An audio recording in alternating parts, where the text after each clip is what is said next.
একথা স্বীকার করতে বাধা নেই যে আজকে যে কটা ছড়ার আকারে তুমি লাইন দিয়েছো অত্যন্ত চিত্তাকর্ষক। আমি একবার নিজের প্রয়োজনে একটু পড়ে নিই। একা কমিশনে আস্থা নেই, রাজ্যতে আশাহত, এসআইআর কলহতে বিরক্ত আদালত, বিচার বিভাগ নিল তালিকার রাশ হাতে, এবার কি খুলে যাবে সুষ্ঠু ভোটের পথ। আমি একটু ভেঙে ভেঙে আলোচনা করার চেষ্টা করি। প্রথম দুটো লাইন, একা কমিশনে আস্থা নেই, রাজ্যতে আশাহত। শুধুমাত্র কমিশনের ওপর আস্থা থাকার কথা ছিলও না, এসআইআর রাজ্য ও কমিশন যৌথ প্রয়াসের একটা সুন্দর সুষ্ঠু ফল হতে পারত।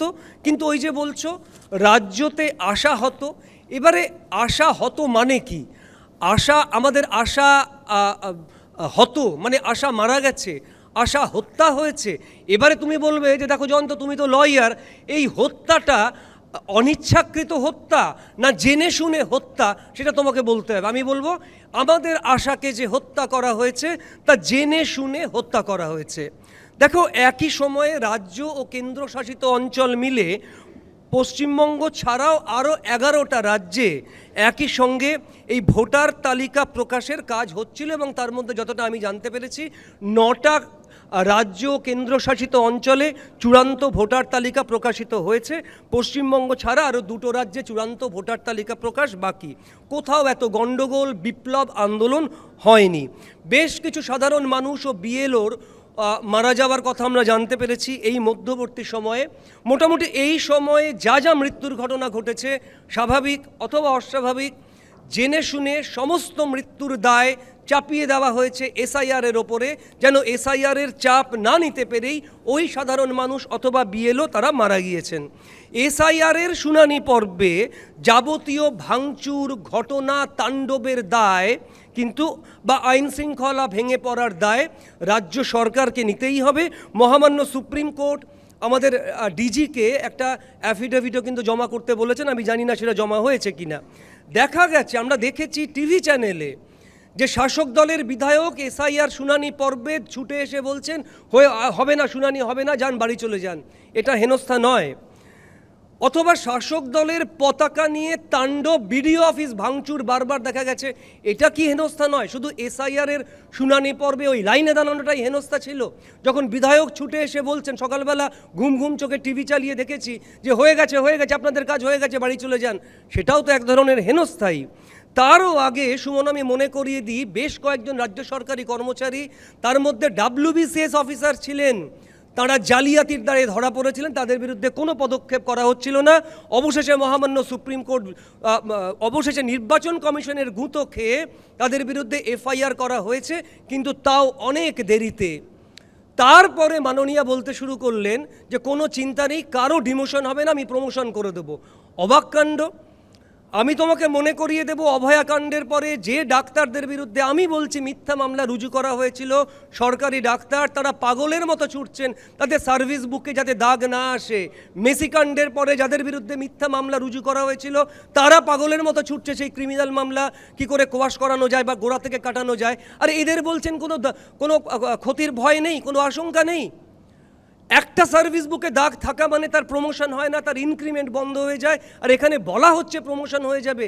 এবার প্রশ্ন উঠতে শুরু করলো, তার মানে ওই যা যা হয়েছে, যে অপরাধ তারা করে ফেলেছেন, তাহলে কি তা কারো নির্দেশে? এ প্রশ্ন কিন্তু উঠতে শুরু করেছে।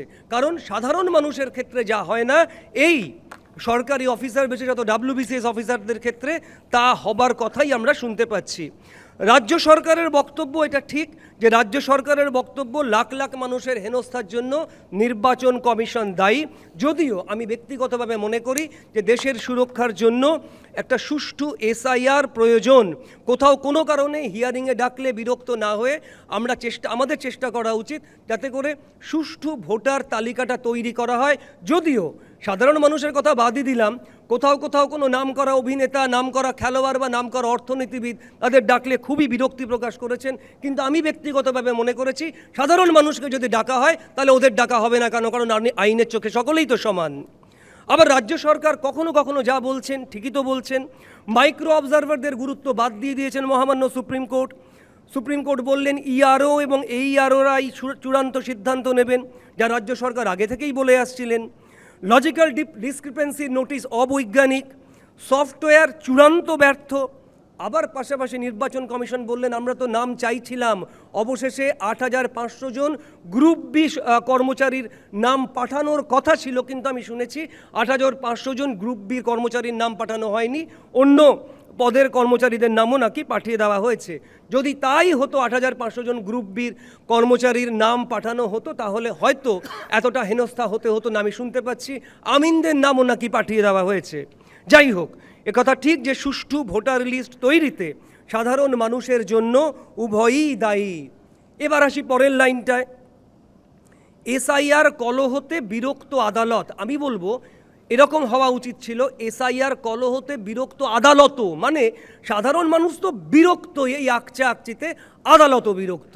অবশেষে আদালত বেশ কয়েকটা পদক্ষেপ নিয়েছেন, কিন্তু আমার কথা যে আরও অন্য রাজ্যগুলিতে তো সাধারণ মানুষকে এই হেনস্থার শিকার হতে হচ্ছে না, যদি একটু প্ল্যান করে ধৈর্য ধরে সময় নিয়ে এবং লাভ এবং লোভ, আমি বলবো একটা নির্দিষ্ট দলের তা বিসর্জন দিয়ে করা যেত, তাহলে হয়তো সাধারণ মানুষকে এতটা হেনস্থার সম্মুখীন হতে হতো না বা বিরক্ত হতে হতো না। পরের লাইনটা আরও চিত্তাকর্ষক, বিচার বিভাগ নিল তালিকার হ্রাস হাতে। দেখো, একটা কথা বলতে হবে যে একথা ঠিক যে সাধারণ মানুষের শেষ ভরসাস্থল হলো আদালত, কিন্তু সব কিছুতেই আদালতকে ঢুকে আসতে হবে। আদালত ছাড়া কি আমরা নিজেরা কোনো কাজ করতে পারবো না? এবারে আমি যা বলবো তা সম্ভবত কেউই বলেননি। সুমন, সব আমাদের দেশে একটা বেসিক ফ্রেমওয়ার্ক আছে। এক্সিকিউটিভ এবং জুডিশিয়ারির কাজ আলাদা, জুডিশিয়ারি কী কাজ করবে তা বলে দেওয়া রয়েছে, এক্সিকিউটিভ কী কাজ করবে তা বলে দেওয়া হয়েছে। কিন্তু এটাও ঠিক যে আমরা শুনতে পাচ্ছি 60 লাখ ডিসক্রিপেন্সি রয়েছে। তাহলে এই জুডিশিয়ারিকে দিয়ে এক্সিকিউটিভের কাজ করানোটাই কি একমাত্র রাস্তা ছিল? সুমন, তুমি শুনলে অবাক হবে যে 200 জন এনডিপিএস এবং পক্সো কোর্টে জজ সাহেব চলে গিয়েছেন, আরও সিভিল জজদের নিয়ে আসা হচ্ছে, সিনিয়র ডিভিশন এবং জুনিয়র ডিভিশন। তোমাকে আমি মনে করিয়ে দেব যে কোভিডের পরে যে দীর্ঘ কয়েক মাস আদালত বন্ধ ছিল, সে ধাক্কা আজও সামলানো যায়নি। সাধারণ মানুষ আজও লাখ লাখ পেন্ডিং কেসের জন্য আদালতে একটা ডেট পাওয়ার জন্য হন্যে হয়ে ঘুরছেন। আর এই নির্দেশের ফলে, মহামান্য সুপ্রিম কোর্টের এই নির্দেশের ফলে সমস্ত কোর্ট, প্রায় কয়েক হাজার কোর্ট অনির্দিষ্টকালের জন্য বন্ধ হয়ে গেল। কে দায় নেবে? আজকে এই জজ সাহেবরা কবে বসবেন কোনো ঠিক নেই, তারা সকলে কলম পিষে চলেছেন, এক্সিকিউটিভের কাজ করছেন, জুডিশিয়ারির কাজ বন্ধ। আমি তো টিভিতে দেখতে পাচ্ছি ডিস্ট্রিক্ট জজেরা সব ছুটছেন। আমি শুনতে পেলাম উত্তর 24 পরগনায় 33টা বিধানসভা কেন্দ্রের জন্য 33 জন জজ সাহেব চলে গেছেন, আরও জজ সাহেব লাগবে, অন্য অন্য কোর্ট থেকে আনা হচ্ছে। সাধারণ মানুষের এই হেনস্থাটার কথা কেউ ভাবলেন না। আজকে কবে ডেট পাওয়া যাবে, যে মানুষগুলি জেলের মধ্যে, কবে তাদের মামলার শুনানি হবে, কে তার উত্তর দেবেন? এ কথাটাও ভাবতে হবে। এটাও তো এক ধরনের হেনস্থা। এমনিতে পশ্চিমবঙ্গ আজব রাজ্য, পশ্চিমবঙ্গে যার যা কাজ সে তা করে না। আপনাদের মনে করিয়ে দিই, কোভিডের সময়ে স্কুলগুলো হয়ে গেল সেফ হাউস, আর প্রতি বছরই কোনো না কোনো নির্বাচন, হয় বিধানসভা নির্বাচন, নয় লোকসভা নির্বাচন, নয় পঞ্চায়েত নির্বাচন, কেন্দ্রীয় বাহিনীকে আসতে হয়। কোথায় থাকবে? স্কুলে, পড়াশুনো লাটে। আর এখন বিএলওরাই, শিক্ষকরাই হয়ে গেছেন বিএলও। কিছুদিন আগে আমরা সবাই জানি শিক্ষকদের নিয়ে কি হইচই, হাজার হাজার শিক্ষকের চাকরি গেল। শিক্ষকদের যে কাজ করার কথা তা তারা করতে পারছেন না, স্কুলগুলি বন্ধ। আবার যে ডাক্তারদের ডাক্তারি করার কথা, তারা ওই অভয়াকাণ্ডে অংশগ্রহণ করেছিলেন বলে মিথ্যা মামলায় তারা আবার ছুটছেন কোর্টে কোর্টে, আদালতে আদালতে। সরকারি চাকুরে যারা, তারা তাদের যোগ্য ন্যায়ের ডিএর টাকা পাওয়ার জন্য রোজ কোর্টে কোর্টে ঘোরেন। যোগ্য চাকরি প্রার্থীরা রাস্তার ধারে বসে আছে মাসের পর মাস, বছরের পর বছর। যুব সম্প্রদায় যাদের কাজ করবার কথা, তারা আবার ভাতার লাইনে। আর জজ সাহেবরা, মাফ করবেন আমি কোনো কাজকেই ছোট বলছি না, তারা এখন করণিকের কাজ করছেন। পশ্চিমবঙ্গ সত্যি একটা আজব রাজ্য।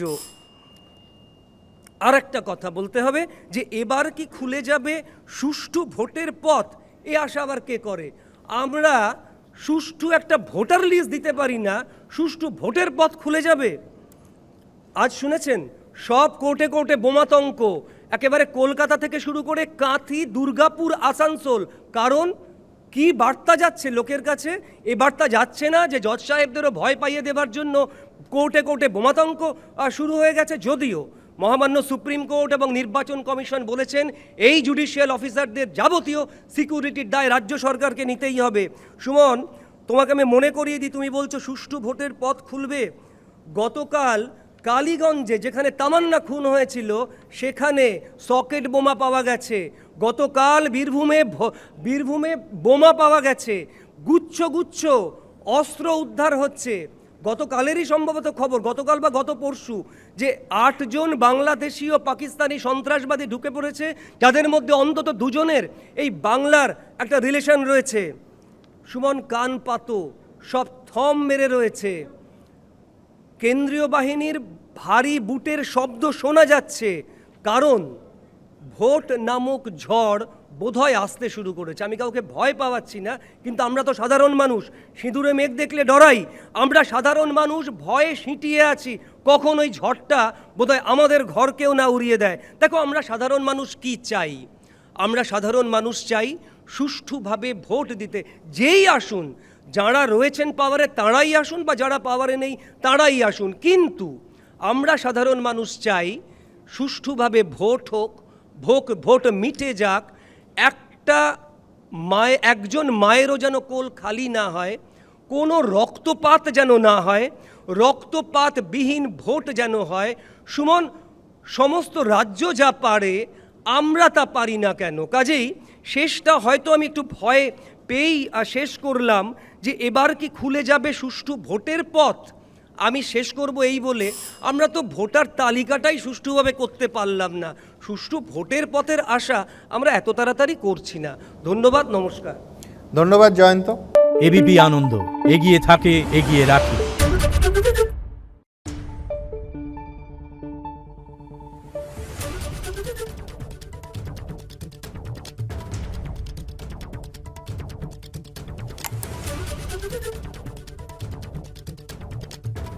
Thank you.